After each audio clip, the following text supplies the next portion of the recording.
हाय, मी आहे संध्या. आज तुम्हाला माझी प्रेग्नन्सी जर्नी पार्ट 3 सांगणार आहे.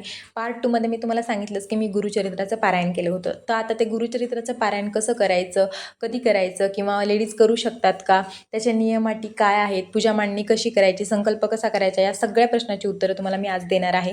तर पूजा मांडणी कशी करायची याचा व्हिडिओ मी ऑलरेडी टाकला आहे. संकल्प कसा करायचा याचा व्हिडिओ पाहिजे असेल तर मी लगेच टाकते नंतर. आणि तुम्हाला ना तुम्ही गुरुचरित्राचं पारायण कधीही करू शकता. त्याच्यासाठी वार काही कुठल्या गोष्टी नाही आहेत. तुमचं मन ज्यावेळेस शुद्ध असेल, तुम्हाला वाटेल कधी करायचं तेव्हा करू शकता. नियम अटी त्या ग्रंथामध्ये दिलेल्या आहेत. जरी हवे असतील तुम्हाला तर मी स्टोरीला त्याचा स्क्रीनशॉट लावल.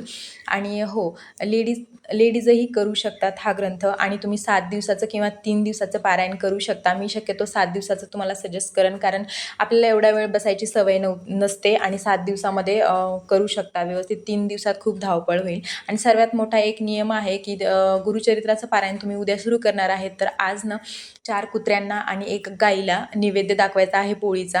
हे जरूर करा. आणि बाकी काय आणखीन प्रश्न असतील तर तुमची कमेंटमध्ये मला नक्की सांगा. भेटू उद्याच्याला पार्ट 4मध्ये. बाय.